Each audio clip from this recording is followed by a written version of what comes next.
ठीक है। आप लोग की आज केमिस्ट्री की भी डाउट क्लास है क्या? ठीक है, तो थोड़ा सा चेंजेस होगा टाइम डाउट क्लास की टाइमिंग। आई थिंक उनकी 5 to 6:30 है, 5 to 6:30 है, 5 to 6 है, कुछ इन्फॉर्म किया है क्या सर ने? 5 to 6 है, लेकिन हो सकता है एक्सटेंड हो जाए, तो मैं 6:30 से रख दूंगा मैं आपका, क्योंकि हो सकता है एक्सटेंड हो जाए, तो 6:30 से 7:30 हम लोग रख लेंगे, ठीक है। 5 to 6 केमिस्ट्री का है, लेकिन एक्सटेंड तो करते ही हो तुम लोग, छोड़ते थोड़ी हो पीछा, तो हम लोग 6:30 से रख लेते हैं।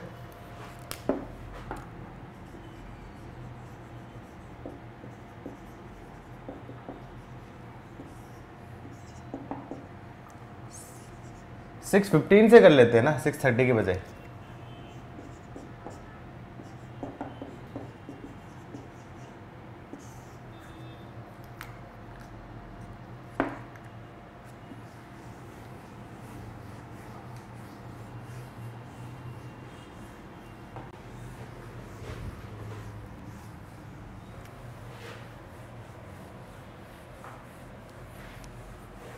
ठीक है, कहाँ तक हुआ था लास्ट लेक्चर में? लास्ट लेक्चर में कहाँ तक हुआ था?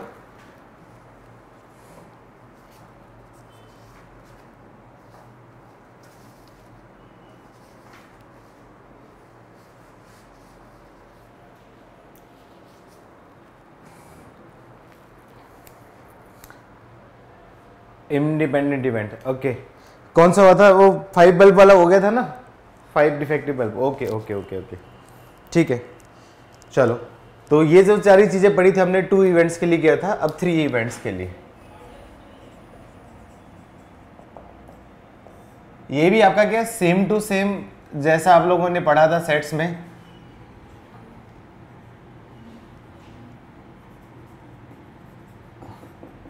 सेट्स में जैसा पढ़ा था वैसा ही होगा 3 इवेंट्स में भी।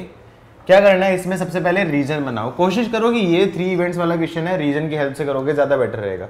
कोशिश करो कि 3 इवेंट वाला क्वेश्चन है, रीजन की हेल्प से करोगे ज़्यादा बेटर रहेगा। तो इसमें रीजन हो जाएंगे इवेंट ए, बी और सी।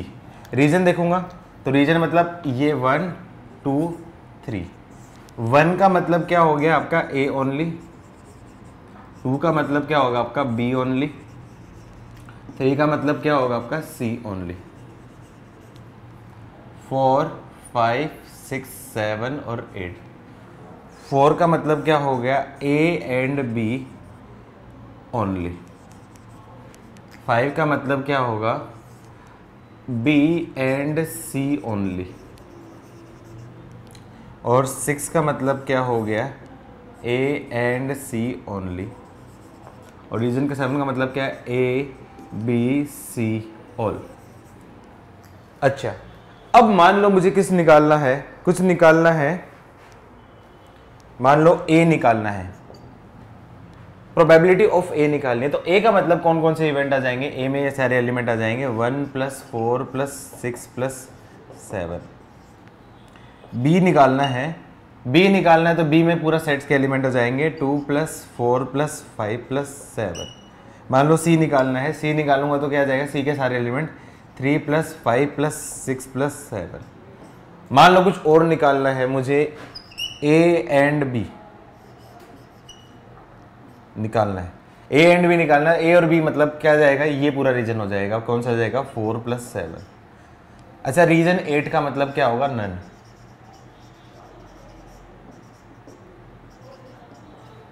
मान लो बी और सी निकालना है, तो बी और सी का मतलब क्या है, बी और सी का इंटरसेक्शन 5 + 7, और सी इंटरसेक्शन ए निकालना है तो इसका मतलब क्या जाएगा, सी और ए में आपका क्या है 6 + 7। ये ऑल का मतलब क्या जाएगा, A intersection B intersection C, इसका मतलब क्या जाएगा 7। ये बेसिक टर्म आपको पता ही है, बेसिक टर्म पता ही है। जैसे सेट्स में डेफिनेशंस होती थी, जैसे सेट्स में क्वेश्चन करते थे, वैसे ही सेम टू सेम यहाँ पे होगा। बस दोनों तरफ क्या कर देता हूँ, डिवाइड कर दूंगा एनएस से, डिवाइड कर दूंगा सब में एनएस से डिवाइड करूंगा तो ये आपका क्या होगी, प्रोबेबिलिटी में कन्वर्ट हो जाएगा। तो जितना जिस टाइप से सेट्स में 3 सेट्स वाले क्वेश्चन किए थे, याद है ना सबको, सबको आते हैं ना बेटा सेट्स में 3 सेट्स वाले क्वेश्चन, सेट्स में 3 सेट वाले क्वेश्चन सबको आते हैं ना। तो जैसे उसमें किया था ना, सेम टू सेम वहीं पे करना है, बस NS से डिवाइड कर देना तो वो आपका क्या है, प्रोबेबिलिटी हो जाएगी। और कुछ भी नया नहीं करना है, और कुछ भी नया नहीं करना है। फिर भी फॉर्मूला लिखना चाहो तो फॉर्मूला मैं लिखवा देता हूँ। पहला फॉर्मूला हो जाएगा, वैसे मुझे पता है कि तुम फॉर्मूला यूज नहीं करोगे, फिर भी NCERT में जब आते तो फॉर्मूला से ही करना है। तो पहला फॉर्मूला आपका होगा probability of A union B union C।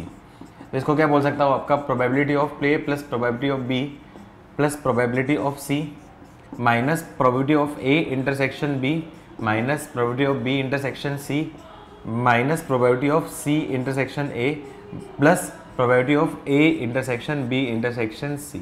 याद है सारे को, सबको लॉजिक याद है ना, क्यों करते हैं सबको, ये रीजंस ऐड सब्सट्रैक्ट करके याद है ना, मैंने एक्सप्लेन भी किया था, आप लोगों को आता भी है ये सारी चीज़ें। इसको मैं क्या बोल सकता हूँ, ये एक एक का सम, तो मैं क्या बोलूँ, एक पैटर्न बना देता हूँ, तो मैं इसको क्या बोलूँ, एक पैटर्न बनाने के लिए probability of A union B union C, इसका मतलब मैं बोल सकता हूँ समेशन ऑफ PA, एक वाले का sum minus summation of PA intersection B, दो वाले का सम का समेशन,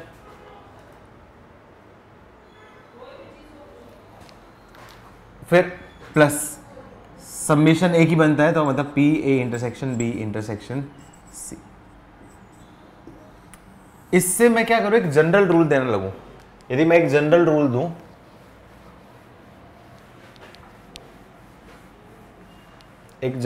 दूं, probability of A1 union A2 union A3 and so on union n events के लिए बोल दिया है।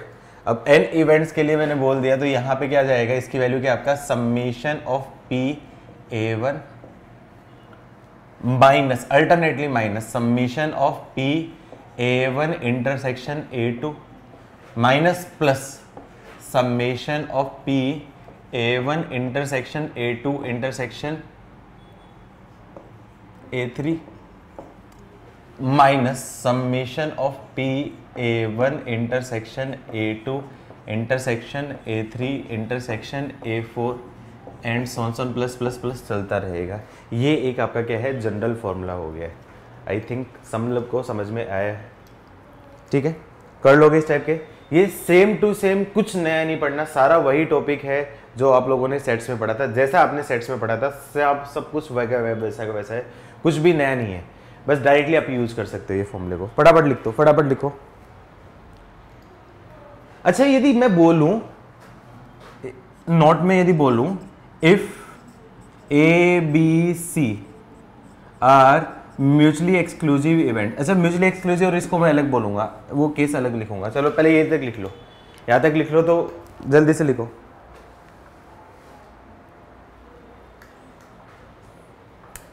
सारा टॉपिक वही है जो 11th में सेट्स में पढ़ा था, बस थोड़ा सा चेंजेस है, बाकी पूरा एज इट इज है।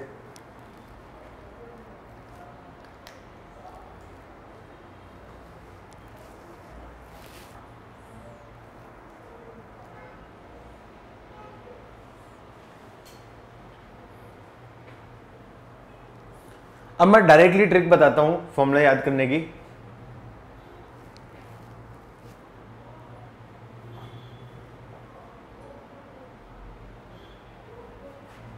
जिन्होंने नहीं लिखा है एक बार वो स्क्रीनशॉट ले लिया करो ऐसे केस में, और फिर बाद में कर लिया करो।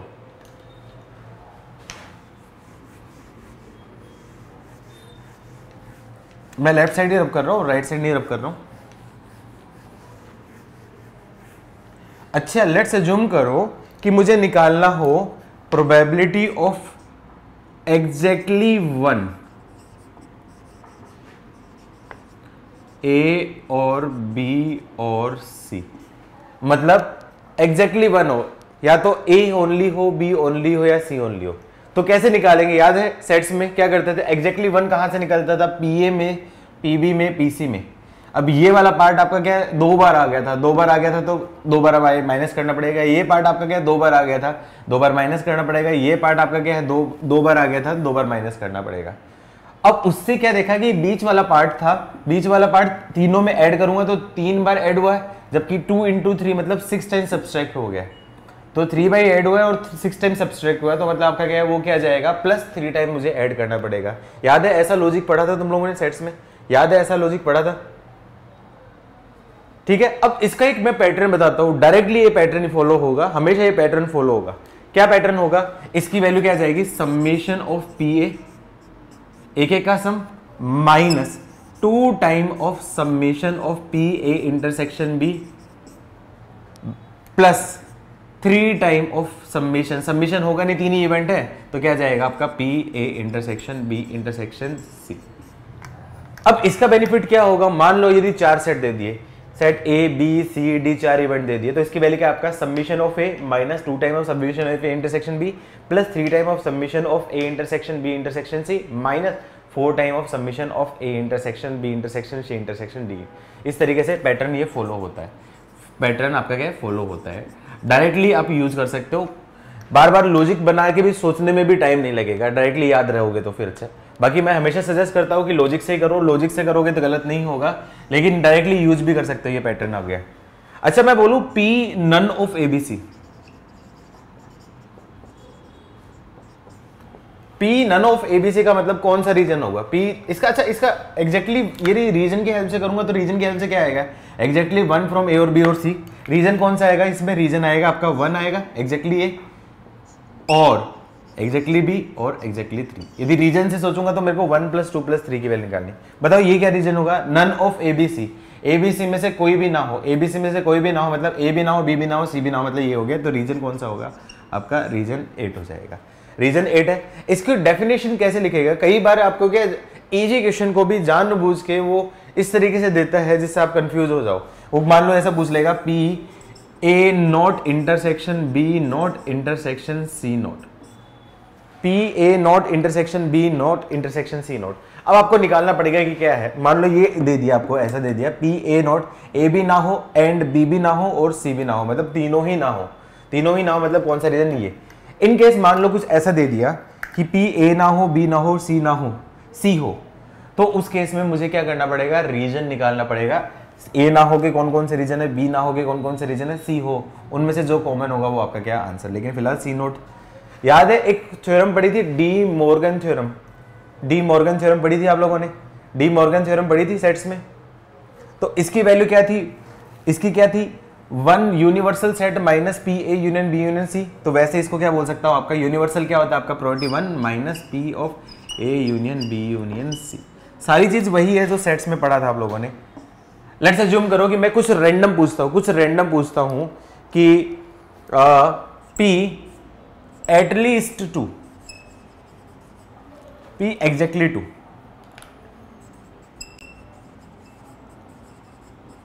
फ्रॉम ए बी और सी। एग्जैक्टली 2 मतलब जिसमें एग्जैक्टली 2 होगा। अब रीजन की हेल्प से करेंगे, रीजन की हेल्प से करना बहुत आसान है। रीजन की हेल्प से कौन कौन सा रीजन है एग्जैक्टली 2? ये रीजन और ये रीजन, मतलब region 4 plus region 5 plus region 6 होगा। लेकिन डेफिनेशन की हेल्प से कैसे करोगे? डेफिनेशन की हेल्प से कब होगा? एग्जैक्टली 2 मतलब दो वाले में से आएगा, दो वाले में से आएगा। तो दो वाले में से इसको ऐड करूंगा, इसको ऐड करूंगा, इसको ऐड करूंगा, ये तीनों को मैं ऐड करूंगा तो क्या जाएगा आपका? Summation of P A intersection B. ये ऐड किया, ये ऐड किया, ये ऐड किया। अब बीच वाला कितनी बार आ गया? बीच वाला आपका क्या है? 3 बार आ गया। बीच वाला कितनी बार चाहिए था? बीच वाला कितनी बार चाहिए? एग्जैक्टली 2 है। बीच वाले का मतलब क्या आएगा? ऑल मतलब 3। बीच वाला एक बार भी नहीं चाहिए था, 3 बार आ गया, एक बार भी नहीं चाहिए, तो मुझे क्या करना पड़ेगा? 3 बार आपका क्या माइनस करना पड़ेगा। तो summation of P A intersection B intersection C. I think सारे निकाल लोगे इस टाइप के, इस टाइप के जो भी क्वेश्चन है सारे कर लोगे ना। मुझे लगता नहीं कि ये बताने की भी जरूरत थी, फिर भी मैंने करवा दिया। आपका बताने की जरूरत नहीं थी, फिर भी करवा दिया। जल्दी से नोट कर लो। ये टॉपिक ऑलरेडी आता है आपको, इसमें कुछ पढ़ाना नहीं था, बस एक तरीके से रिवाइज करवा दिया मैंने आपको।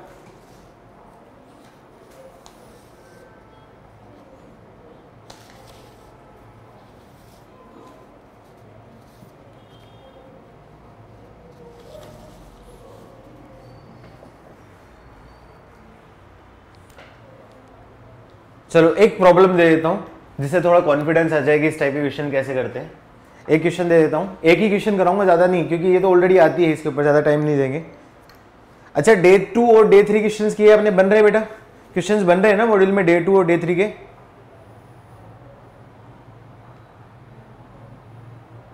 ठीक है, कितने बन रहे हैं? 80%, 70%, 60%, कितने परसेंट ये टाइप के क्वेश्चन बन रहे हैं या ज्यादा बन रहे हैं तो बताओ।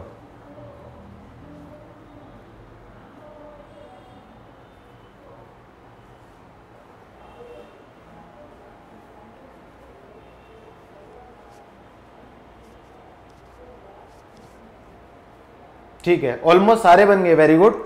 ऑलमोस्ट सारे बन गए तो बहुत बढ़िया, वेरी गुड, बहुत ही बढ़िया, शाबाश।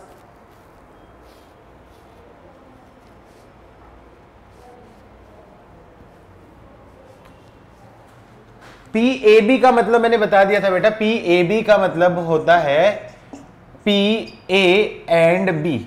ये मैंने बताया था आपको, ये बताया था, पी ए बी का मतलब पी ए एंड बी, ये मैंने बताया था, लिखवाया था, जब एंड बताया था ना उस केस में लिखा है, बताया था आपको।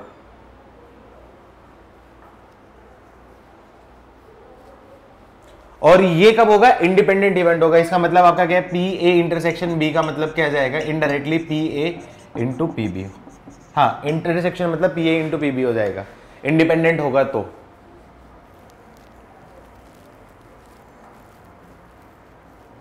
चलो क्वेश्चन करो।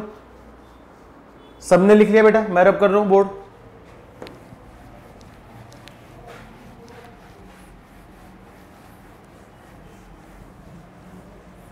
एक a problem of mathematics is to be solved, a problem of mathematics is to be solved by 3 students A, B and C। Question लिख रहा हूं, मैं डिक्टेट कर रहा हूं। A problem of mathematics is to be solved by 3 students A, B and C with their chances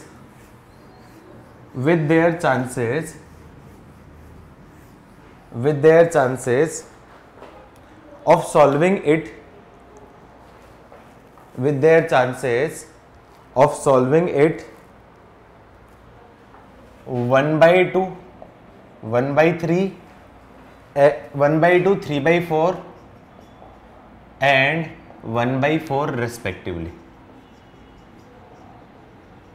मतलब ये आपके क्या है? प्रोबेबिलिटी ऑफ ए है, ये प्रोबेबिलिटी ऑफ बी है, ये प्रोबेबिलिटी ऑफ सी। ये किसकी है? सॉल्व करने की प्रोबेबिलिटी, सॉल्व करने की probability. A problem in mathematics is to be solved by 3 student A B C, वो chances of solving it are 1 by 2, 3 by 4 and 1 by 4 respectively। Then find the probability that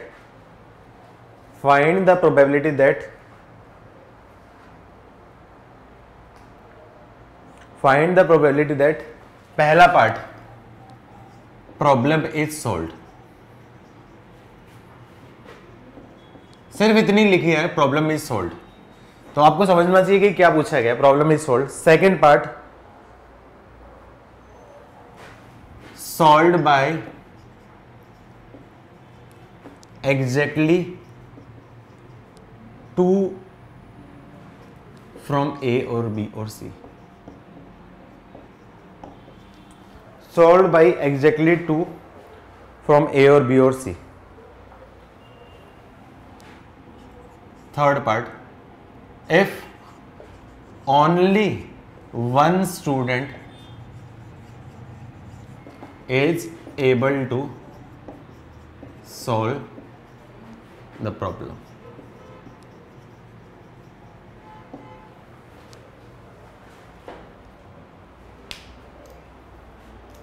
चलो निकालो। कैसे करोगे? Reason से करोगे या फॉर्मूले से करोगे? रीजन से करोगे या फॉर्मूले से करोगे? रीजन। चलो ट्राई करो, दोनों तरीके से देखता हूं। जैसा भी कई बार रीजन टफ पड़ जाता है, कई बार रीजन लेंथी पड़ जाता है, फॉर्मूला कई बार आसान पड़ जाता है। यदि स्टैंडर्ड चीजें हैं तो रीजन से आंसर आ जाएंगे, लेकिन कई बार लेंथी पड़ जाते हैं यदि स्टैंडर्ड चीजें पूछी गई है तो।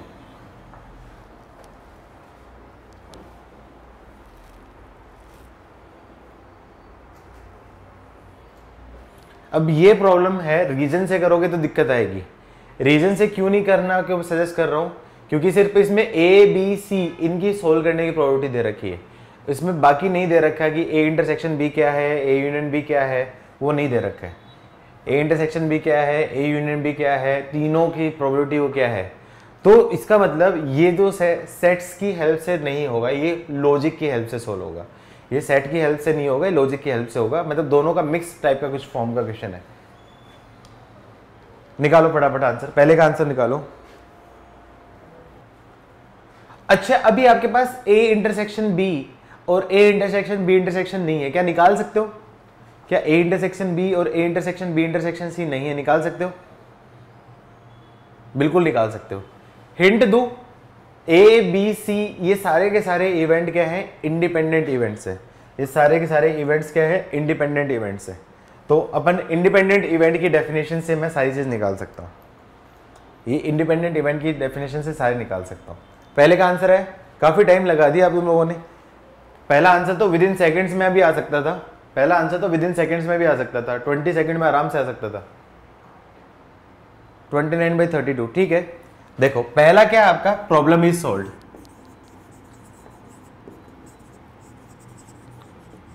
इसका मतलब क्या है, तीनों में से कोई भी एक सोल्व कर सकते हैं। मतलब प्रोबेबिलिटी एटलीस्ट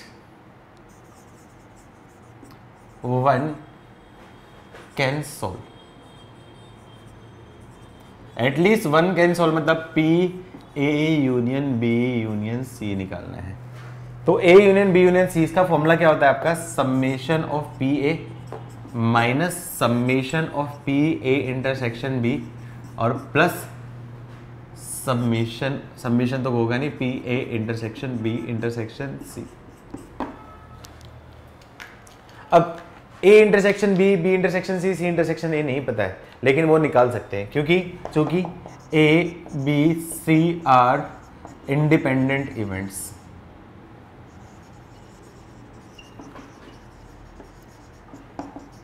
तो पी ए इंटरसेक्शन बी, पहले मैं प्रॉपर मेथड बता रहा हूं, मुझे पता है कि डायरेक्ट भी हो सकता है, तो इसकी मुझे पता है, मैं बता दूंगा। P A into P B, इससे निकालूंगा। पी बी इंटरसेक्शन सी, इसकी वैल्यू क्या जाएगी, P B into P C. और पी सी इंटरसेक्शन ए, इसकी वैल्यू क्या जाएगी, P C into P A. And P A intersection B intersection C, इसकी वैल्यू क्या जाएगी, P A into P B into P C. ये निकालना, ये निकालना, ये निकालना, ये निकालना, सब पुट कर देना। पुट करोगे तो क्या आंसर आ जाएगा आपका, 29/32 आंसर हो जाएगा। क्या इसको डायरेक्टली कर सकते हैं? क्या इसको डायरेक्टली भी कर सकते हैं? ये डायरेक्टली भी हो सकता है। गुड। मेथड 2, उसने क्या बोला है कि प्रॉब्लम एटलीस्ट वन से बना है। अब एटलीस्ट वन निकालना बड़ा डिफिकल्ट हो जाता है, केसेस निकालना सही चीज में। तो इसका एक अल्टरनेट है, प्रोबेबिलिटी ऑफ एटलीस्ट वन क्या जाएगा आपका, 1 माइनस प्रोबेबिलिटी ऑफ नन। मतलब नन मतलब किसी से ना हो, ए से भी ना सोल्व हो, एंड बी से भी ना सोल्व हो, एंड सी से भी ना सोल्व हो। तो 1 माइनस ए से ना सोल्व होने की प्रोबेबिलिटी, ए सोल्व होने की प्रोबेबिलिटी 1 है तो नहीं सोल्व होने की वैल्यू 1/2। बी से सोल्व ना होने की प्रोबेबिलिटी 1 माइनस 3/4 और सी से भी सोल्व ना होने की प्रोबेबिलिटी 1 माइनस 1/4। तो सोल्व करूंगा तो क्या जाएगा, 1 minus 1/2 into 1/4 into 3/4।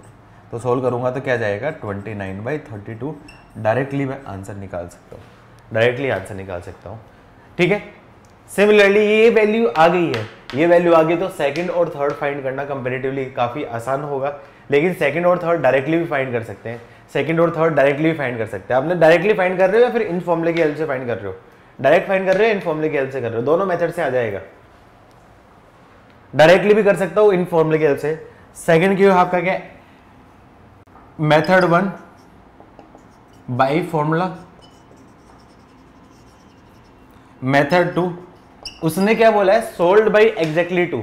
Sold by exactly 2 का मतलब रिक्वायर्ड प्रोबेबिलिटी क्या होगा, प्रोबेबिलिटी ए से होगी सोल्व, इनटू बी से होगी सोल्व, बट सी से सोल्व नहीं हुई, या फिर ए से सोल्व हो गई, बी से सोल्व नहीं हुई और सी से सोल्व हो गई, या फिर ए से सोल्व नहीं हुई, बी से हो गई इंटू सी से होगी। इससे आपका डायरेक्टली आ जाएगा। इसी से किया है क्या आप लोगों ने? इसी से किया है क्या? इसी से किया है क्या? सिमिलरली थर्ड वाला क्वेश्चन भी दोनों से हो सकता है, फॉर्मूले से भी हो सकता है क्योंकि ये सारी वैल्यू पता है, और डायरेक्टली भी हो सकता है। अब एनसीईआरटी में आता है तो प्रीफर करो ये इस मेथड, एनसीईआरटी में आता है तो प्रीफर करो ये मेथड। बाकी कॉम्पिटिटिव एग्जाम्स में आता है तो किसी से भी कर सकते हो, आपकी चॉइस है। आप इससे भी कर सकते हो, इससे भी कर सकते हो, आपकी चॉइस है, जो भी आपको कंफर्टेबल लगे, जिसमें भी आपको स्ट्राइक हो उससे कर सकते हो। आई थिंक इस टाइप के क्वेश्चन आपको समझ में आ गए होंगे। जल्दी से नोट करो। इस वीक मेंस पैटर्न का टेस्ट होगा, तो मेंस पैटर्न में मेंस पैटर्न के हिसाब से बनाया जाएगा। पिछला पेपर एडवांस पैटर्न का था, थोड़ा सा कंपेरेटिवली टफ हो गया था, मुझे पता है, लेकिन एडवांस पैटर्न का बनना था, उस वजह से बन डाले हैं उस टाइप के क्वेश्चन। इस बार होपफुली तुमसे क्वेश्चन बनेंगे प्रोबेबिलिटी में, होपफुली जिनसे नहीं बने थे इस बार बन जाएंगे। सिलेबस बेटा प्रोबेबिलिटी ओनली है, जब तक जहाँ तक होगा, सैटरडे में जहाँ तक होगा वहाँ तक है, सैटरडे में जहाँ तक होगा वहाँ तक होगा। मोस्ट प्रोबेबली ट्री प्रॉब्लम तक हो जाएगा, मोस्ट प्रोबेबली ट्री प्रॉब्लम तक हो जाएगा मेरे हिसाब से करना है। हाँ, एवरी संडे वीक ही तो होगा बेटा आपका। नहीं, एवरी वीक ही होता है ना टेस्ट, तो आपका टेस्ट तो हर वीक ही होता है आप लोगों का। अच्छा, अल्टरनेट होता है, ठीक है। तो अल्टरनेट, एक मिनट 12th क्लास का तो अल्टरनेट होता ही नहीं है, 12th क्लास का तो हर वीक होता है।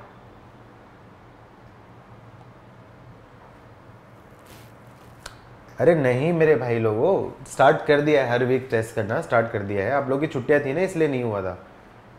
नहीं, आप लोग की छुट्टियां थी ना, उसके बाद से जून से स्टार्ट किया है हम लोगों ने हर वीक में। नहीं, जून से स्टार्ट किया है हर वीक लेना, आप लोग का भी हर वीक हुई होगा।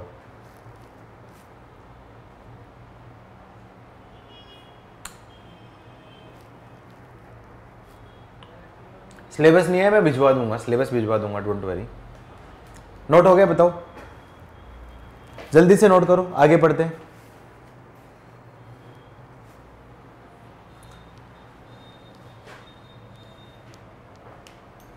डन?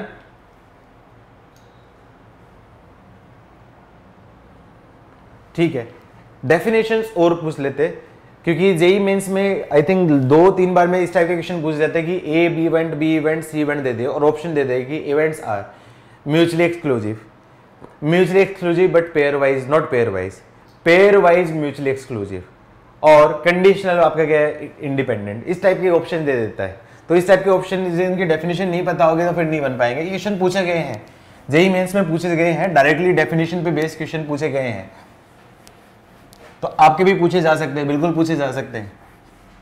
इतने सारे शिफ्ट में बन रहे हैं, तो इतने सारे शिफ्ट में अलग अलग प्रॉब्लम्स आती हैं, तो किसी ना किसी की शिफ्ट में ये क्वेश्चन मिल जाएगा इस टाइप का।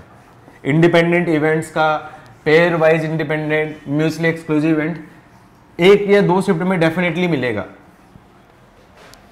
हर 1 या 2 शिफ्ट में डेफिनेटली एक यही से क्वेश्चन होगा। हर साल का उठा के देखना आप डाटा, हर साल कम से कम 1 या 2 शिफ्ट में डेफिनेटली इसी पोर्शन से टॉपिक है। इनफैक्ट 2 से भी ज्यादा कहीं पे आया है। नेक्स्ट टॉपिक लिखो, पेयर वाइज म्यूचुअली इंडिपेंडेंट।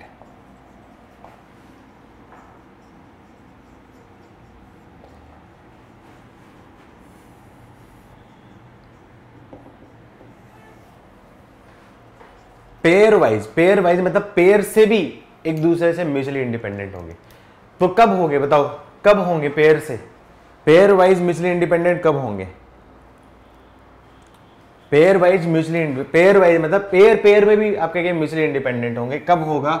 जब आपका क्या होगा, ए कुछ ऐसा हो, बी कुछ ऐसा हो और सी कुछ ऐसा हो। अब देखो, ये इन दोनों का पेयर भी म्यूचुअली इंडिपेंडेंट है, इन दोनों का पेयर भी म्यूचुअली इंडिपेंडेंट है, ये भी म्यूचुअली इंडिपेंडेंट है। ठीक है, तो मैं क्या बोलूंगा आपका, पेयर वाइज म्यूचुअली इंडिपेंडेंट में क्या बोलूंगा, events A B and C are called pairwise mutually independent, या फिर एक्सक्लूसिव भी बोल सकता हूं, एक ही बात है। इंडिपेंडेंट या फिर एक्सक्लूसिव एक ही बात है। पेयर वाइज म्यूचुअली इंडिपेंडेंट या फिर exclusive if A intersection B is equals to 5 and B intersection C is equals to 5 and C intersection A is equals to 5 and A intersection B intersection C is equals to 5। यदि चारों की चारों चीज A intersection B, B intersection C, C intersection A और A intersection B intersection C सब different है, तो ये वैसे डिसजॉइंट सेट होते हैं, लेकिन आगे से इसको थोड़ा सा और स्पेसिफाई करके पेयर वाइज म्यूचुअली इंडिपेंडेंट बोलेंगे।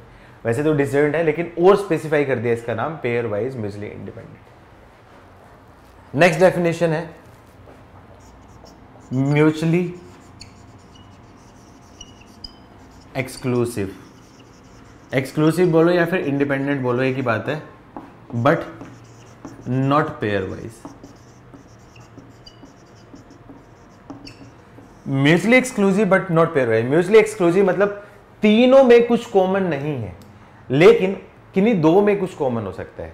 Mutually exclusive but not pair wise का मतलब क्या होगा, तीनों में कुछ कॉमन नहीं है लेकिन दो में कुछ कॉमन हो सकता है। मतलब ये क्या हो जाएगा, A intersection B intersection C, इसकी वैल्यू तो क्या होगी आपकी 5 होगी, लेकिन बाकी की जरूरी नहीं है, बट जरूरी नहीं है कि A इंटरसेक्शन B ये 5 हो, सिमिलरली B इंटरसेक्शन C भी 5 हो और C इंटरसेक्शन A भी 5 हो। कैसे बन सकता है, इसको मैं बनाना चाहूँ तो मैं एक एग्जांपल ऐसा ले लेता हूँ। जैसे मान लो एक सेट ऐसा ले लिया, एक सेट ऐसा ले लिया, ये सेट A हो गया, ये सेट B हो गया और तीसरा सेट मान लो कुछ ऐसा सेट ले लिया, ये आपका क्या सेट C हो गया। अब देखो A B में कुछ कॉमन है, A C में कुछ कॉमन है, B C में कॉमन है, लेकिन A B C तीनों में कुछ कॉमन नहीं है। तो इस टाइप का जो एग्जांपल है वो क्या हो जाएगा आपका म्यूचुअली इंडिपेंडेंट, म्यूचुअली एक्सक्लूसिव है बट नॉट पेयर वाइज। दो इवेंट के केस में सब चीज़ सेम होती है, दो इवेंट के केस में बाइजेक्टिव और इंडिपेंडेंट सेम होगा, लेकिन तीन इवेंट के लिए थोड़ा सा डिफरेंस हो जाएगा। म्यूचुअली एक्सक्लूसिव और बाइजेक्टिव वो जो होगा ना, जो आपने पढ़ा था ना, म्यूचुअली एक्सक्लूसिव और आपका क्या होगा, आपका एक दूसरे से वो क्या बोलते हैं, बाइजेक्टिव ही बोलते हैं ना उसको, क्या बोलते हैं, अरे बाइजेक्टिव बोलते हैं, क्या बोलते हैं उसको, डिसजॉइंट। हाँ डिसजॉइंट।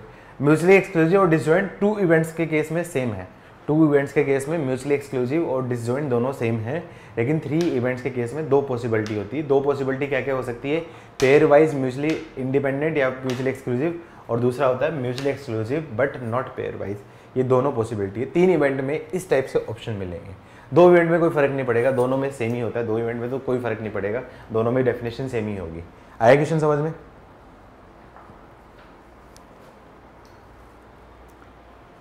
ये तो क्या था, उनका वेन डायग्राम था। अब कंडीशन की हेल्प से, ये सारे क्या आपके वेन डायग्राम है। अब कंडीशंस जल्दी से लिखो।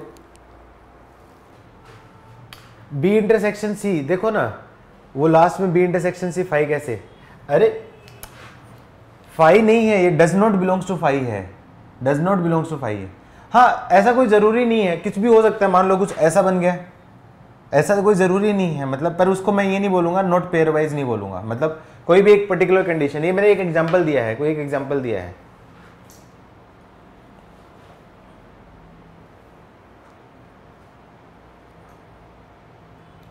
अरे नॉट इक्वल है मेरी भाई, नियंता क्या करती है, ये नॉट इक्वल है। अरे ये इसके नॉट इक्वल आएंगे। अच्छा नॉट इक्वल, खुश, अब खुश, अब खुश, अब खुश, मैंने इसको इक्वल करके दिया है, अब खुश, खुश तू, खुश रह तू।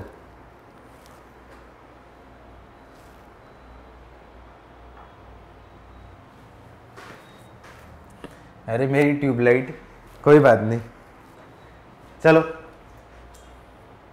ये बहुत अच्छी बच्ची है शाबाश, जल्दी से नोट करो।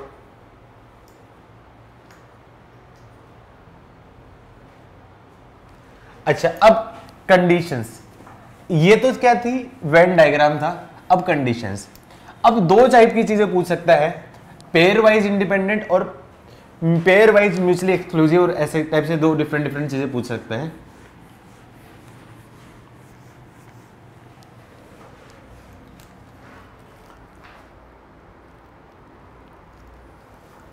नोट में लिखो। अब आपको हमेशा यही यूज करना है, आपको हमेशा यही यूज करना है। डेफिनेशन सिर्फ समझाने के लिए थी, अब आपको कंडीशन इसी टाइप से यूज करनी है, कंडीशन ही यूज करनी है। लिख लो पहला note, 3 events are called, 3 events are called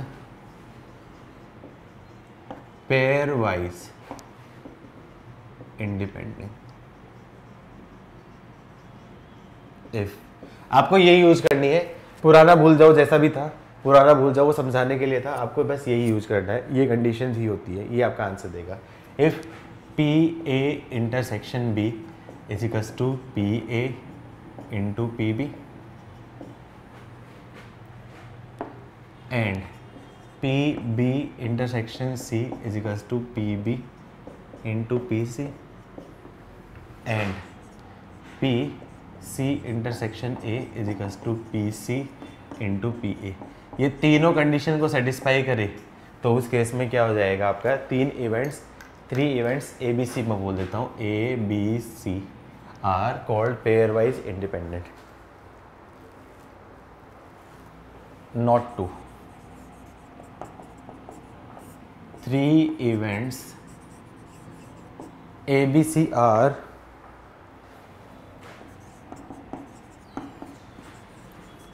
called mutually independent।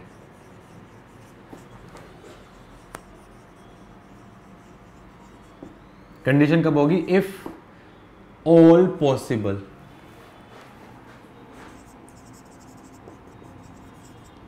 Subsets,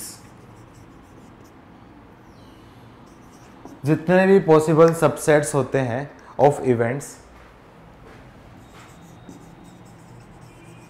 are mutually exclusive events. तो इस केस में जितने भी पॉसिबल इवेंट्स हैं, जितने भी पॉसिबल इवेंट्स क्या क्या बन सकते हैं, A intersection B, B intersection C, C intersection A और A intersection B intersection C. ये सारे के सारे आपके क्या है, एक दूसरे से क्या हो गए आपके इंडिपेंडेंट। मतलब इसकी वैल्यू क्या जाएगी, P A into P B into P C into P A is equals to P A into P B into P C. ये कंडीशन से डिफर करेगा, मतलब सिर्फ इतना हो आपस में आपका क्या इंडिपेंडेंट है, तो आपका क्या होगा, पेयर वाइज इंडिपेंडेंट। लेकिन म्यूचुअली इंडिपेंडेंट, ये लैंग्वेज समझना यहाँ पे होता है। पेयर वाइज मतलब पेयर में इंडिपेंडेंट, और म्यूचुअली का मतलब आपका क्या होगा, ये सारी चीजें लिख लो जल्दी से। अच्छा याद करो मैंने क्या बोला था, वो जो पहले लिखवाई थी ना, वो क्या था, पेयर वाइज म्यूचुअली इंडिपेंडेंट था।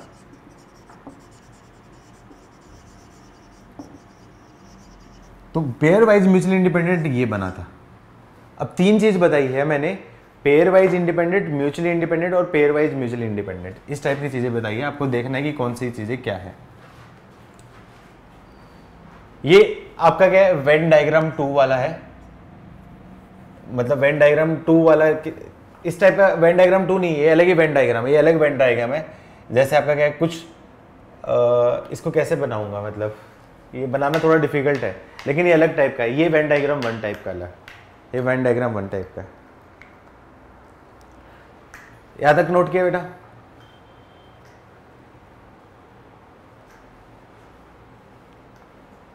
अच्छा अब एग्जाम में क्वेश्चन कैसे पूछा जाता है, ये 3 इवेंट्स है, 3 इवेंट्स म्यूचुअली इंडिपेंडेंट होने के लिए कितनी कंडीशन चाहिए आपको उनको, ये जो है 3 इवेंट्स म्यूचुअली इंडिपेंडेंट होने के लिए number of conditions, number of required conditions आपके पास है 4। लेकिन पूछ लेगा आपका क्या 5 इवेंट्स पूछ लेगा म्यूचुअली इंडिपेंडेंट होने के लिए नंबर ऑफ कंडीशंस रिक्वायर्ड, या फिर पूछ लेगा 6 इवेंट्स म्यूचुअली इंडिपेंडेंट होने के लिए नंबर ऑफ कंडीशन रिक्वायर्ड। बता सकते हो 5 इवेंट्स में कितनी कंडीशन रहेगी, 6 इवेंट में कितनी कंडीशन रहेगी? कोई लॉजिक लगा के बताना चाहिए तो बताओ। 5 इवेंट का ही बता दो।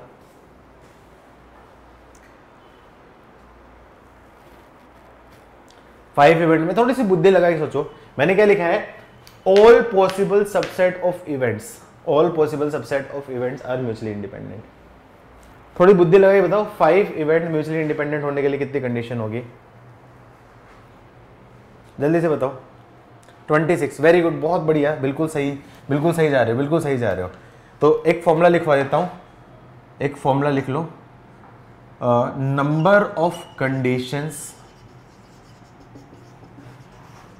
रिक्वायर्ड, बिल्कुल सही जा रहे हो, 26 ही होगी, for n events to be mutually independent और एक्सक्लूसिव। म्यूचुअली एक्सक्लूसिव होने के लिए, इंडिपेंडेंट होने के लिए क्या होना चाहिए, मैंने क्या बोला, जितने भी possible subset of intersection, subset of intersection मतलब आपका क्या n है, तो n में से एक का तो सबसेट नहीं बनेगा और 0 का भी सबसेट नहीं बनेगा, 2 का सबसेट बन सकता है इंटरसेक्शन, 3 का बन सकता है, 4 का बन सकता है। तो इसकी वैल्यू क्या जाएगी, n में से 2 के जितने भी आपके क्या सबसेट आ रहे हैं वो, प्लस n में से 3 के जितने भी सबसेट आ रहे हैं वो, n में से 4 के जितने भी सबसेट आ रहे हैं, एंड सोन n में से n के सबसेट आ रहे हैं। क्या ये कंप्लीट है, कंप्लीट नहीं है, क्यों, क्योंकि यहाँ पे आपका क्या NC0 प्लस NC1 ये दोनों की कमी है, ये दोनों मैंने क्या कर दिया, ऐड कर दिया, plus NC2 plus NC3 and so on NCN, ये ऐड किया है तो मुझे कंपनसेट करने के लिए सब्सट्रैक्ट भी करना पड़ेगा NC0 माइनस NC1। उससे मुझे क्या बेनिफिट होगा, ये पूरा क्या जाएगा आपका, बन जाएगा 2 की पावर n, माइनस NC0 की वैल्यू क्या है आपकी -1, NC1 की वैल्यू -n, ये क्या होगी, नंबर ऑफ कंडीशंस रिक्वायर्ड है। अब मैं बात करूँ 5 इवेंट के लिए, तो मैं बात करूँगा यहाँ 5 इवेंट्स के लिए नंबर ऑफ कंडीशंस रिक्वायर्ड, इसका आंसर क्या जाएगा आपका 2 की पावर 5 -1 -5, तो क्या जाएगा 32 -6 मतलब 26 कंडीशन रिक्वायर्ड। ये इस क्वेश्चन का क्या होगा आंसर।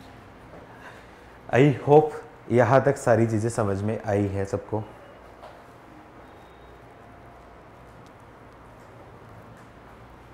यहाँ तक सबको समझ में बेटा, सब कुछ समझ में आएंगी सारी चीज़ें, ठीक है। 2 क्वेश्चन करवा देता हूँ जिस टाइप से इन दोनों में भी डिफरेंस आपको पता चल जाएगा, इन दोनों में डिफरेंस पता चल जाएगा जेईई में किस टाइप के क्वेश्चन आते हैं। ये इसलिए बता रहा हूँ कि मेंस में पूछे जाते हैं, ये मेंस में पूछे जाते हैं, एडवांस में नहीं पूछे जाएगा इस टाइप की चीज़ें, याद करने वाली चीज़ें मेंस में बहुत ज़्यादा टफ नहीं बना सकता, इसलिए वो कुछ याद करने वाली चीज़ों में इन्हीं में टाइप से ज़्यादा कैलकुलेशन भी ना करना पड़े इस टाइप का चीज़ पूछता है। या फिर ज़्यादा ज़्यादा पूछेगा वो बेस थ्योरम पूछ लेगा, बेस थ्योरम तो डायरेक्टली आपका क्या बस लगाना है, ट्री के डायग्राम पे बेस पूछ लेगा, बस इसी टाइप का मेंस में पूछेगा। लेकिन एडवांस में थोड़ा सा हो सकता है कैलकुलेशन करवा ले, जल्दी से करो। 9th लेक्चर है ना बेटा आज अपना, 8th है 9th है, 9th है शायद आज, 9th, ठीक है। एक में बेस आएगी, टोटल आएगा, हाँ ठीक है, तो 14 तक तो हो ही जाएगा जी।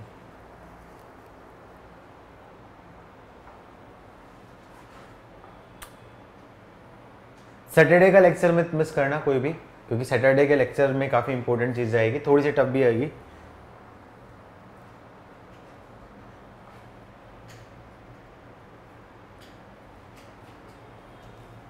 ये पोर्शन भी अभी तक इजी वाला पोर्शन ही है, याद करने वाले पोर्शन है।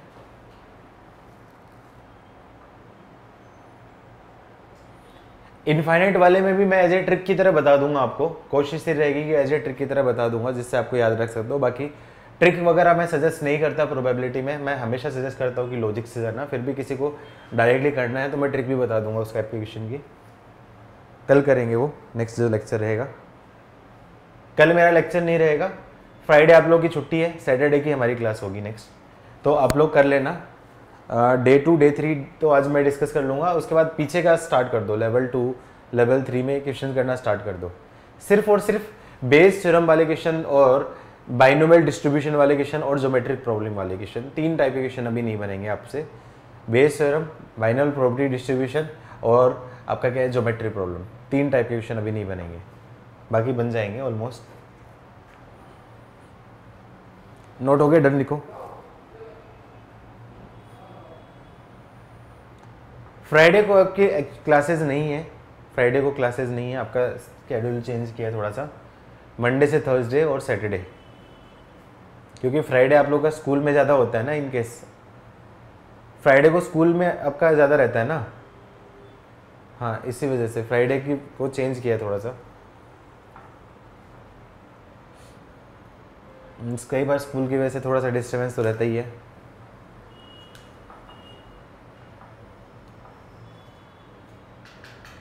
सैटरडे को तीनों होंगी। हाँ,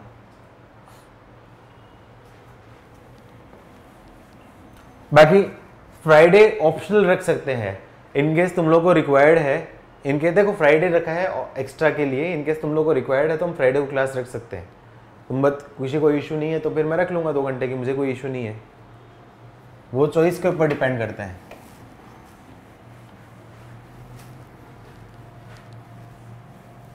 अरे 2 घंटे में क्या बोर हो जाते हो क्या? प्रोबेबिलिटी जैसे चैप्टर में थोड़ी बोर हो गए यार।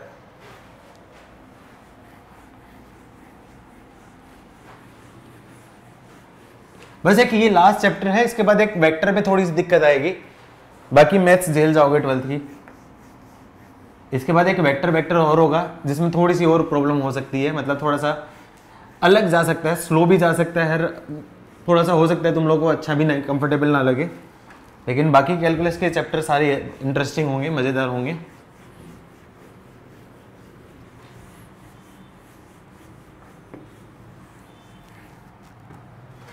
ठीक है, क्वेश्चन लिखो। किस टाइप के क्वेश्चन आते हैं? क्वेश्चन लिखो।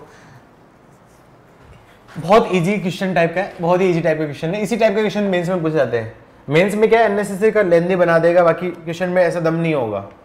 Late a fair coin is tossed twice and defined events as outcome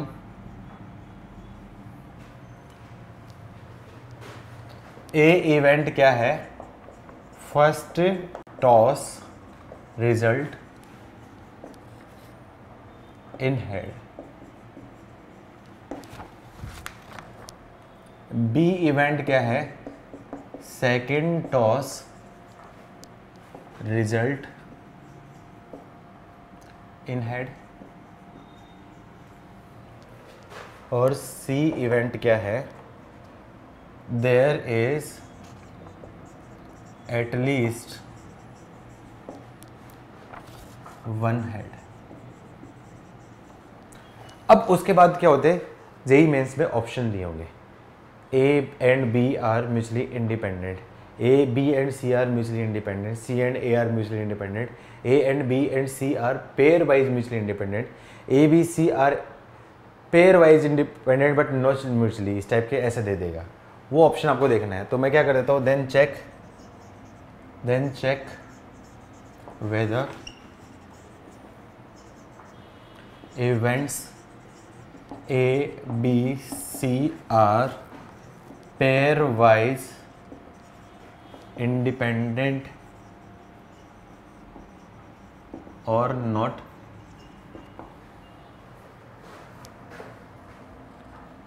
Also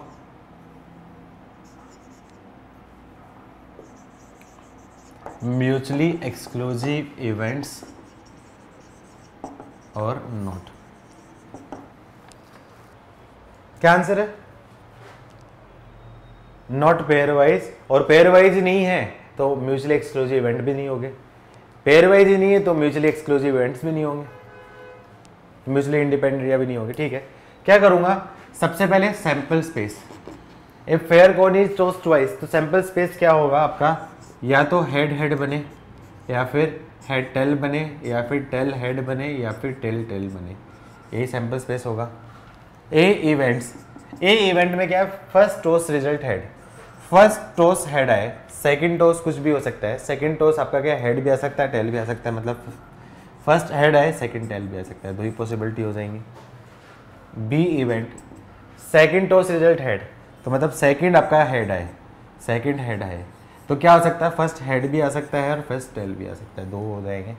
और सी इवेंट क्या दे रखा है आपका? There is at least one head. At least one head मतलब एक हेड कम से कम हो, मतलब एक हेड वाले हेड टेल, टेल हेड, या फिर एक से ज़्यादा हेड मतलब टेल टेल। अब मैं बात करूंगा, सबसे पहले सारी चीज़ चेक करूंगा। सबसे पहला काम आपको ये करना होता है, फिर उसके बाद क्या करना होता है, पी ए इंटरसेक्शन बी निकालोगे, ए इंटरसेक्शन बी निकालोगे। ए इंटरसेक्शन बी में देखोगे ए और बी में कुछ कॉमन है, ए और बी में कुछ कॉमन है, क्लियरली दिख रहा है कि हेड हेड कॉमन है, तो ये क्या आपका क्या होगा, head head. B intersection C निकालोगे, बी और सी में कुछ कॉमन है, बी और सी में कुछ कॉमन है, बी में और सी में आपका क्या हेड हेड और टेल हेड कॉमन है। और ए इंटरसेक्शन सी निकालोगे, ए इंटरसेक्शन सी में आपका क्या क्या क्या कॉमन है, आपका हेड टेल कॉमन। सी एटलीस्ट वन हेड है ना, okay okay, at least one head मतलब हेड हेड। सी एटलीस्ट वन हेड है तो आपका क्या हो जाएगा, हेड हेड हो जाएगा। हाँ, तो ये क्या हो जाएगा, head tail and head head. अब मैं क्या करूं, चेक करूं, P A intersection B is equals to P A into P B होगा, तो उस केस में क्या होगा आपका ये। अच्छा मैं निकाल लेता हूँ सबकी, ये आपका क्या है, पी ए 2/4, क्योंकि 2 इसमें है और टोटल 4 केस है, तो आपके क्या आ जाएगी 1/2। पी बी 2/4 मतलब अगेन 1/2। पी सी 3/4, और यहाँ पे क्या जाएगा आपका, यहाँ पे क्या जाएगा, P A intersection B, P A intersection B उसकी वैल्यू क्या जाएगी 1/4, पी बी इंटरसेक्शन सी उसकी वैल्यू क्या जाएगी 2/4, पी ए इंटरसेक्शन सी उसकी वैल्यू भी 2/4 मतलब 1/2, इसकी वैल्यू भी 1/2। अब मुझे चेक करना है कि पेयर वाइज है नहीं, तो पेयर वाइज के लिए मैं चेक करूँगा, P A intersection B is equals to किसके इक्वल होगा, P A into P B के इक्वल होगा, तो उस केस में पेयर वाइज होगा। तो क्या करूँगा, पी इंटरसेक्शन बी इसकी वैल्यू क्या दे रखी 1/4 is equals to P A आपके क्या है 1/2 इंटू पी बी मतलब 1/2, तो 1/4 इज इक्वल्स टू 1/4 हो रहा है, तो बिल्कुल हो रहा है, तो मतलब यहाँ तो कंडीशन सेटिस्फाई कर रही है। Similarly and P B intersection C is equals to P B into P C, तो P B intersection C, B intersection C का मतलब ये आपका क्या है 1/2 इज इक्वल्स टू 1/2 इंटू 1/2, तो क्या जाएगा 1/2 इज इक्वल्स टू 1/4। ये इक्वल नहीं है, मतलब यहाँ पे नहीं है, तो इक्वल नहीं है तो आगे चेक करने की जरूरत नहीं है, तो मैं क्या बोलूँगा, नॉट पेयर वाइज इंडिपेंडेंट। जब पेयर वाइज इंडिपेंडेंट नहीं है तो फिर म्यूचुअली तो होगा ही नहीं, जब पेयर वाइज नहीं है तो आपका क्या है mutually exclusive event, not mutually exclusive event. तो आंसर क्या जाएगा, neither pair wise nor mutually exclusive event. ये ऑप्शन जो होगा सेलेक्ट करके हम आंसर निकाल लेंगे, तब जाके आपके क्या मेंस का क्वेश्चन बनेगा। बहुत टफ नहीं होता, कुछ भी नहीं करना, बस सिंपल इतना सा लॉजिक लगाना है। आई होप सबको ये समझ में आया कंसेप्ट, सबको समझ में आया बेटा, सबको यस नो बोलो, गुड, जल्दी से नोट कर लो। अरे फर्स्ट टॉस रिजल्ट हेड है, नियंता देख, फर्स्ट टॉस रिजल्ट हेड है, फर्स्ट टॉस हेड है, सेकंड कुछ भी होगा, तो सेकंड क्या हो सकता है, हेड भी आ सकता है, टेल भी आता है, मतलब फर्स्ट हेड है, फर्स्ट हेड है तो फर्स्ट हेड है तो सेकंड हेड भी हो सकता है, फर्स्ट हेड है तो सेकंड टेल भी हो सकता है। बी में क्या दे रखा है, सेकंड टॉस रिजल्ट हेड है, सेकंड टॉस रिजल्ट हेड है, मतलब मेरे लिए ये इंपॉर्टेंट है, तो फर्स्ट टॉस से मेरे को फर्क नहीं पड़ता, फर्स्ट टॉस हेड भी हो सकता है, टेल भी हो सकता है। आया समझ में नहीं आता, ठीक है, जल्दी से लिखो, एक क्वेश्चन खुद से करो, एक क्वेश्चन खुद से करो, एग्जाम में आया हुआ है क्वेश्चन इस टाइप का। बेटा मॉड्यूल जरूर करना, मॉड्यूल जरूर करना, क्योंकि जब तक डीपीपी तुम मॉड्यूल नहीं करोगे, क्वेश्चन नहीं करोगे प्रोबेबिलिटी में, तब तक कॉन्फिडेंस नहीं आने वाला। क्लास में हो सकता है तुम्हें सारी चीज समझ में आ गई है, लेकिन अभी क्या क्लास में जो चीज चलती है वो टॉपिक वाइज चलती है, कि टॉपिक वाइज अच्छा ये टॉपिक पे क्वेश्चन है, ये टॉपिक पे क्वेश्चन है, तो तुम्हें पता है कि ये फॉर्मूला लगाना है। लेकिन जब मॉड्यूल या डीपीपी या क्वेश्चन करते हो तो तुम्हें नहीं पता होता कि कौन सा लगाना होता है, तो उस वजह से ही मजा आता है, दिमाग वहीं पे काम करता है। तो डीपीपी मॉड्यूल जरूर सॉल्व करना। एनसीईआरटी सोल्व किया आप लोगों ने, एनसीईआरटी सोल्व किया आप लोगों ने, एनसीईआरटी सोल्व की 12th की, एक्सरसाइज 1 की, एक्सरसाइज 1 बन रही है, सबसे बन गए, ऑलमोस्ट सारे क्वेश्चन बन गए, सारे क्वेश्चन बनने चाहिए एनसीईआरटी में, ऑलमोस्ट सारे क्वेश्चन बन गए, ठीक है गुड। बाकी लोग एक्सरसाइज 1-2 कर लेना, सिर्फ बाइनोमियल प्रॉपर्टी वाला जो क्वेश्चन था और वेरिएंस और स्टैंडर्ड डेविएशन, उसके अलावा बाकी पूरा कर लेना, पूरा कर लेना, आज एनसीईआरटी पूरा कर लेना, एटलीस्ट एनसीईआरटी बनेगी तो कम से कम कॉन्फिडेंस आएगा तुम्हें। Question, let a box contain 50 defective and 50 non defective bulbs.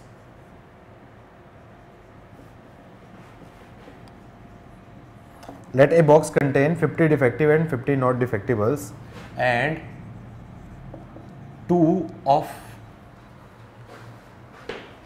them are drawn one by one with replacement. With replacement आ गया, विद रिप्लेसमेंट आ गया मतलब देख निकाला, देखा, अच्छा कलर देखा, डिफेक्टिव नॉन डिफेक्टिव है तो उसको क्या कर दिया, वापस से डाल दिया। विद रिप्लेसमेंट का मतलब आपका क्या है, देखा आपका निकाला, विदाउट रिप्लेसमेंट का मतलब क्या है, निकाला और बाहर फेंक दिया, निकाला और बाहर फेंक दिया। विद रिप्लेसमेंट का मतलब देखा और वापस से रख दिया, इस टाइप का है। मतलब कोई फालतू का वर्कर है जिसको अपना वो नहीं करना, ठीक है। And defined events, with replacement के केस में पीएनसी के फॉर्मूले काम नहीं करते, आपको ऑलरेडी मैं बता चुका हूँ। विद रिप्लेसमेंट के केस में पीएनसी का फॉर्मूले काम नहीं करते, फिर उस केस में लॉजिक जाना पड़ेगा। Defined events as outcome, defined events outcome as, event A क्या है, first bulb is defective, event B क्या है, second bulb is non defective, और इवेंट सी क्या है, आइदर बोथ आर डिफेक्टिव और नॉन डिफेक्टिव।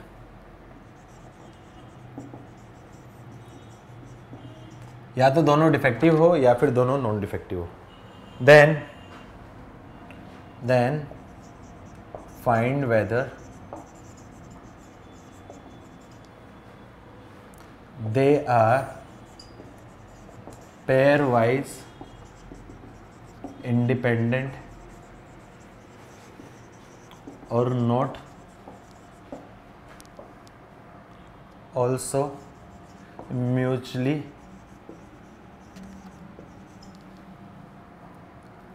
एक्सक्लूसिव इवेंट्स और not और बोथ। अब इसमें ऑप्शन कैसे दिए हैं, इसमें ऑप्शन दिए हैं ऐसे, pairwise independent but not mutually exclusive, neither pairwise independent nor mutually exclusive, mutually exclusive but not pairwise, और pairwise and mutually exclusive both. इस टाइप के ऑप्शन दे रखे, 4 ऑप्शन दे रखे, तो आपको निकालना है कौन सा है। अब इस केस में बिना सोल्व किए तब तो डायरेक्टली नहीं निकाल सकते। आंसर है बेटा, जल्दी से लिखो। इसमें क्वेश्चन ही इतना बड़ा होता है और ये तो फिर भी छोटा है। जब बेस थ्योरम के क्वेश्चन कराऊंगा तो हो सकता है पूरा पेज ही बढ़ जाए। बेस थ्योरम में क्वेश्चन दम ऐसा टफ नहीं होता, लेकिन उसकी लैंग्वेज इस तरीके से घुमा देता है। जैसे कि एक एग्जांपल देता हूं कि सात्विक है, उसको अपने घर से स्कूल जाना है। अब घर से स्कूल जाने के लिए उसके पास 3 चॉइसेस है, या तो वो आपका क्या है कार से जाएगा, या फिर वो बस से जाएगा, या फिर वो आपका क्या है स्कूटी से जाएगा। कार से जाएगा इसकी प्रोबेबिलिटी इतनी दे रखी है, बस से जाएगा इसकी प्रोबेबिलिटी इतनी दे रखी है, स्कूटी से जाएगा इसकी प्रोबेबिलिटी इतनी दे रखी है। अब यदि कार से जाएगा तो लेट होने की प्रोबेबिलिटी इतनी दे रखी है, बस से जाएगा तो लेट होने की प्रोबेबिलिटी इतनी दे रखी है, स्कूटी से जाएगा तो इतनी प्रोबेबिलिटी दे रखी है। If it is found that सात्विक स्कूल लेट पहुंचा है, तो इस चीज की प्रोबेबिलिटी फाइंड करो कि सात्विक ने स्कूटी से गया था। इस टाइप का क्वेश्चन आता है, तो इतना बड़ा क्वेश्चन होता है उसका। तो बस वो क्वेश्चन बड़े होते हैं, जानबूझ के क्वेश्चन बनाए जाते हैं, वो डिफिकल्ट ऐसे करके बनाए जाते हैं जिससे स्टूडेंट कंफ्यूज हो बड़े क्वेश्चन को देख के। आंसर क्या है? Pair wise independent but not mutually exclusive. Very good, सही है। मैं क्या कर रहा हूं, डिफेक्टिव को मैं लिख रहा हूं आपका क्या है डी से, एंड नॉन डिफेक्टिव को तो मैं लिख रहा हूं एन से। तो सैंपल स्पेस क्या क्या बनेंगे, सैंपल स्पेस क्या बनेंगे, आपने दो बल्ब निकाले, तो दो बल्ब निकालें तो दोनों या तो क्या हो सकते हैं, डिफेक्टिव डिफेक्टिव हो सकते हैं, या फिर नॉन डिफेक्टिव हो सकते हैं, या फिर पहला डिफेक्टिव दूसरा नॉन डिफेक्टिव, या पहला नॉन डिफेक्टिव दूसरा डिफेक्टिव। ये चार ही केस बनेंगे, ठीक है। अब ए होने की प्रॉपर्टी क्या दे रखा है आपका, फर्स्ट बल्ब भी इज डिफेक्टिव, पहला डिफेक्टिव होना चाहिए, दूसरा डिफेक्टिव भी हो सकता है या नॉन डिफेक्टिव भी हो सकता है, कोई फर्क नहीं पड़ेगा। तो पी ए की वैल्यू निकाल देता हूं साथ में, आपके क्या आ जाएगी 2/4, मतलब क्या आएगी 1/2। ये ए इवेंट है। बी इवेंट क्या है, second bulb is non defective, second bulb non defective होना चाहिए। अब पहला बल्ब डिफेक्टिव भी हो सकता है या नॉन डिफेक्टिव भी हो सकता है, कोई फर्क नहीं पड़ेगा, अपन को सिर्फ सेकंड बल्ब से मतलब है। ये लिखना बस, ये पहला बल्ब जिसके मतलब है उसको लिख लेना, बाकी सेकंड से मतलब नहीं है। तो इसकी प्रॉपर्टी भी आपका क्या, प्रोबेबिलिटी ऑफ बी की वैल्यू भी क्या जाएगी 2/4, मतलब आपका क्या है 1/2। सी में क्या दे रखा है आपका, आइदर बोथ डिफेक्टिव और नॉन डिफेक्टिव, या तो दोनों आपके क्या होंगे, डिफेक्टिव डिफेक्टिव या फिर नॉन डिफेक्टिव। तो पी सी की वैल्यू भी क्या जाएगी आपकी 2/4, मतलब आपकी क्या 1/2। वेरी गुड बेटा क्षितिज, सही आंसर। अब मैं क्या करूं, चेक करूंगा ए इंटरसेक्शन बी, ए और बी में से कुछ कॉमन है क्या, ए और बी में से कॉमन है डिफेक्टिव नॉन डिफेक्टिव, डिफेक्टिव और नॉन डिफेक्टिव कॉमन है, तो इसकी वैल्यू क्या आ जाएगी, property of A intersection B की वैल्यू क्या आ जाएगी 1/4। बी इंटरसेक्शन सी, बी और सी में कुछ कॉमन है क्या, बी और सी ये है, बी और सी में क्या कॉमन है आपका नॉन डिफेक्टिव। तो clearly probability of B intersection C की वैल्यू भी क्या आ जाएगी 1/4। और सी इंटरसेक्शन ए में क्या कॉमन है, C intersection A defective common है, तो इसकी value probability of C intersection A की वैल्यू क्या आ जाएगी 1/4। अब चेक करूंगा P A intersection B is equals to P A into P B होगा, तो ये आपका क्या जाएगा, इंडिपेंडेंट होगा। पी ए इंटरसेक्शन बी की वैल्यू 1/4, पी ए की वैल्यू 1/2 इंटू 1/2, तो क्या जाएगा 1/4 इज इक्वल्स टू 1/4। ये कंडीशन सेटिस्फाई कर रहा है। Similarly P B intersection C is equals to P B into P C होगा, तो पी इंटरसेक्शन बी की वैल्यू क्या आपकी 1/4 इज इक्वल्स टू 1/2 इंटू 1/2, तो क्या जाएगा 1/4 इज इक्वल्स टू 1/4, ये भी सेटिस्फाई कर रहा है। पी सी इंटरसेक्शन ए, इसकी वैल्यू क्या आ जाएगी, यदि P C into P A के इक्वल होगी तो ये भी सेटिस्फाई करेगा, तो इसकी वैल्यू क्या आपकी 1/2 into 1/2 is equals to 1/4 is equals to 1/4 हो रहा है, तो ये भी सेटिस्फाई कर रहा है। तो इससे क्या समझ में, पेयर वाइज इंडिपेंडेंट तो है। अब म्यूचुअली इंडिपेंडेंट है या नहीं है, म्यूचुअली इंडिपेंडेंट है या नहीं है, उस केस में चेक करूंगा। अब मैं क्या चेक करूं, म्यूचुअली इंडिपेंडेंट के लिए A intersection B intersection C, तीनों में कुछ कॉमन है। ए बी सी में कुछ कॉमन है क्या, ए बी सी में कुछ भी कॉमन नहीं है, इनमें कॉमन क्या आपका 5 है। इसका मतलब हो सकता हो P A intersection B intersection C is equals to 0 हो जाएगा। और इसकी वैल्यू क्या होगा, यदि म्यूचुअली इंडिपेंडेंट कब होगा, P A intersection B intersection C, यदि आपका क्या होगा P A into P B into P C के इक्वल हो जाएगा, तो यहाँ पे क्या जाएगा 0 is equals to 1/2 into 1/2 into 1/2, ये इक्वल नहीं है, तो मतलब नॉट म्यूचुअली इंडिपेंडेंट। तो फाइनल आंसर क्या जाएगा, pairwise independent but not mutually. तो pairwise independent but not mutually exclusive या फिर इंडिपेंडेंट, ये उसका आंसर। आई थिंक इस टाइप के पैटर्न आप कर लोगे, सबको समझ में आएगा बेटा ये सारी चीज़ें।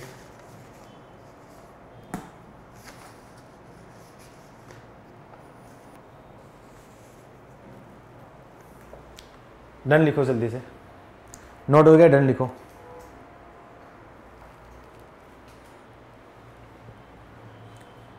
एक आध थ्योरी का क्वेश्चन कराता हूँ। जेईई एडवांस में एक बार पूछा गया था, इस टाइप का क्वेश्चन मैं आपको टेस्ट में भी डालूंगा, सेम जेईई एडवांस का नहीं डालूंगा, पुराने टाइप के उसी पैटर्न क्वेश्चन डालूंगा टेस्ट में। उन्होंने क्या दे रखा था, ये दे रखा था A B C are independent event, then which of following are independent. तो उस टाइप से केसेस बना के ऐसा दे सकता है, तो वो नेक्स्ट टाइप का क्वेश्चन लो। जल्दी से डन लिखो, जल्दी से डन लिखो बेटा, बाकी लोग जिनसे नहीं बना था वो डन लिखो जल्दी से।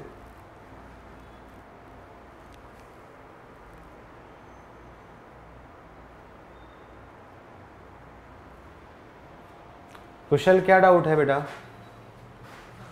इसमें तो डाउट होना नहीं चाहिए था, ये तो बहुत बेसिक चीज़ है। लिख दो, बोलो मत कुशल, इसमें डाउट तो नहीं होना चाहिए था। इसमें नहीं है तो बाद में पूछ लेना, डाउट में पूछ लेना, आज शाम को याद रखना, डाउट में पूछ लेना।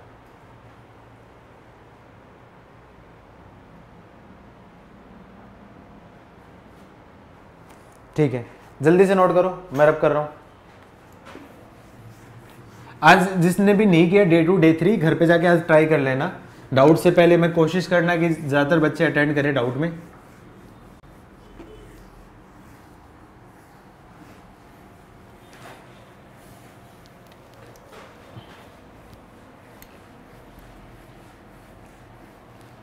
चलो एक प्रूफ में दे देता हूं, एक प्रूफ में दे देता हूं।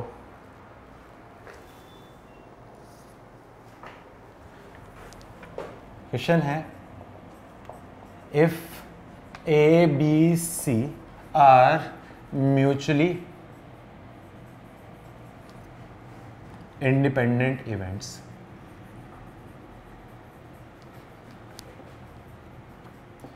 जेई में ऐसा नहीं पूछा था, प्रूव नहीं पूछा था, उसने म्यूचुअली इंडिपेंडेंट दे रखे थे। Then which of following are mutually independent event ऐसे दे रखे थे, ऑप्शन दे रखे थे, A option, B option, C option, D option. तो ऐसे केस में कोई और अल्टरनेट नहीं है, चारों ऑप्शन चेक करने हैं। चारों ऑप्शन को चेक करने में 3 से 4 मिनट आराम से लग जाएगा, जे एडवांस में इतना लग सकते हो, टाइम दे सकते हो। A B C are mutually independent event, then prove that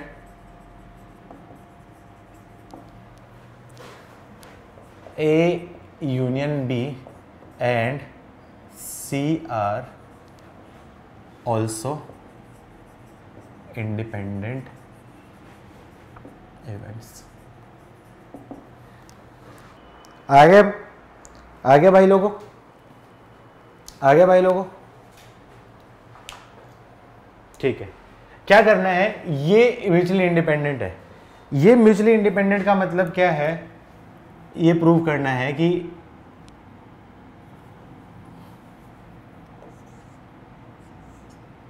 A union B intersection C, इसकी वैल्यू किसके इक्वल आएगी, ये करना है आपका P A union B intersection P C.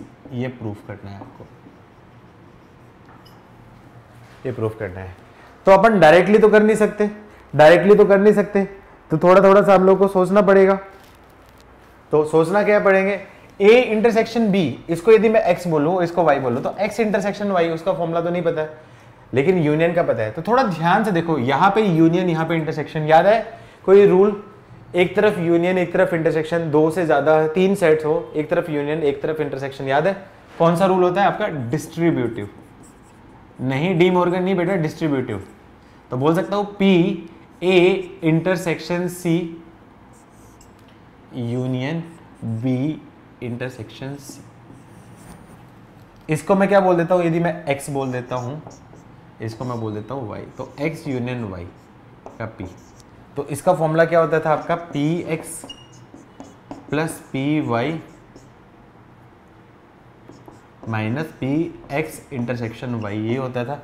तो px इसको बोला है मैंने, ये बोला है आपका p of a intersection c plus py का मतलब p of b intersection c minus p of a intersection c intersection b intersection c।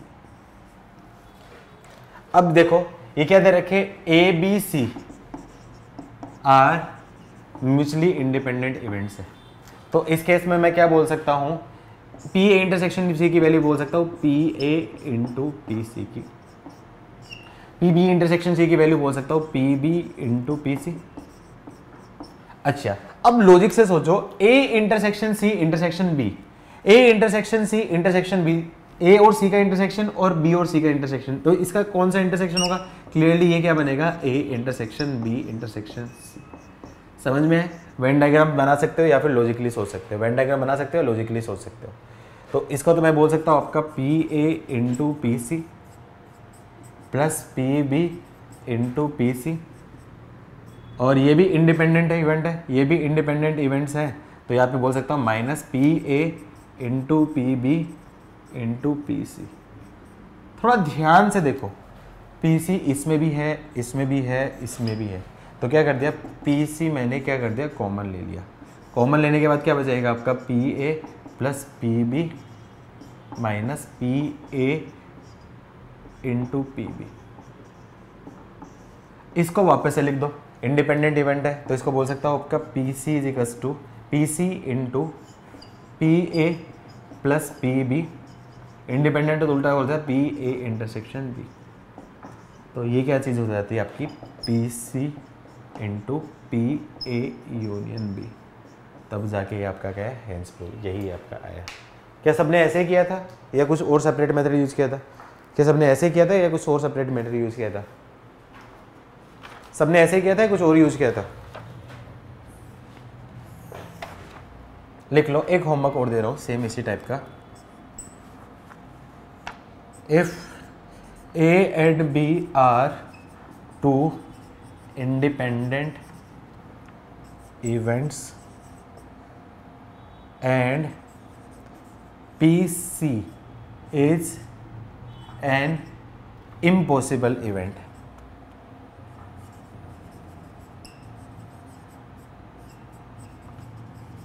then prove that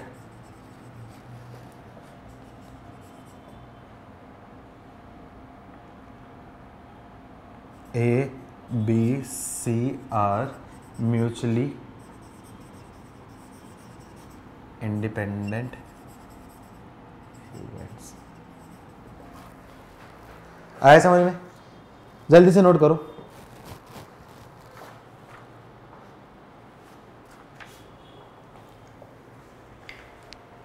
note हुआ बेटा सबका?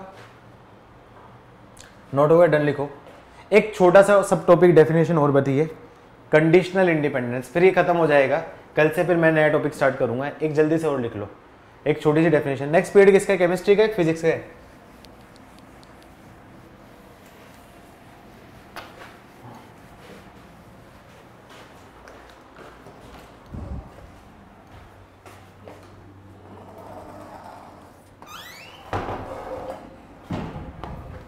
फिजिक्स। एक छोटी सी डेफिनेशन और है, कंडीशनल इंडिपेंडेंस।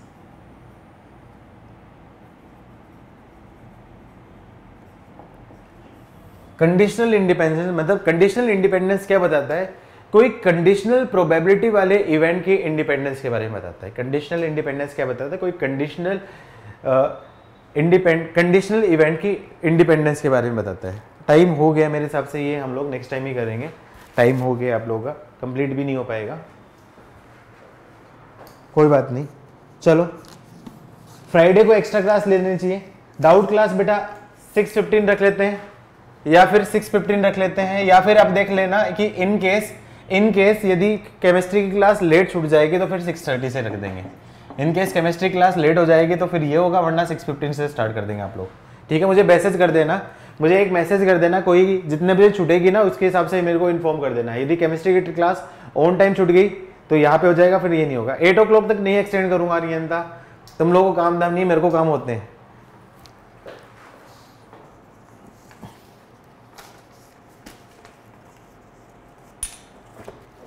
चलो ठीक है, ठीक है, चलो मिलते हैं। यदि केमिस्ट्री क्लास 6 से पहले छूट जाती है तो 6:15 से, वरना लेट छूटती है तो 6:30 से। ठीक है, चलो ओके, मिलते हैं। फ्राइडे को क्लास रखनी है, फ्राइडे को एक्स्ट्रा क्लास रखनी है, फ्राइडे को एक्स्ट्रा क्लास रखनी है, जल्दी से बताओ। फ्राइडे को एक्स्ट्रा क्लास रखनी है, सब एक बार बोल दो। किसी को इश्यू है तो बता दो, नहीं तो फिर हम रख लेंगे।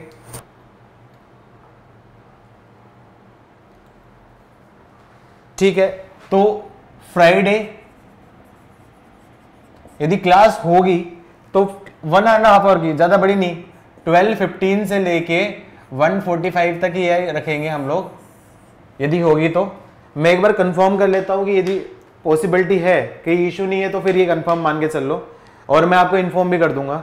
इन केस नहीं भी होगी तो मैं इन्फॉर्म कर दूंगा, लेकिन मान के चलो कि अभी रख लूंगा ये फ्राइडे को मैं रखूंगा क्लास, फ्राइडे को, ठीक है। ठीक है, चलो ओके। कुछ नहीं हुआ तो मैं आपको इन्फॉर्म कर दूंगा, वरना मान के चलो। हाँ, ई लर्निंग पे ही होगी, ई लर्निंग पे ही होगी। ओके चलो, मिलते हैं, बाय बाय।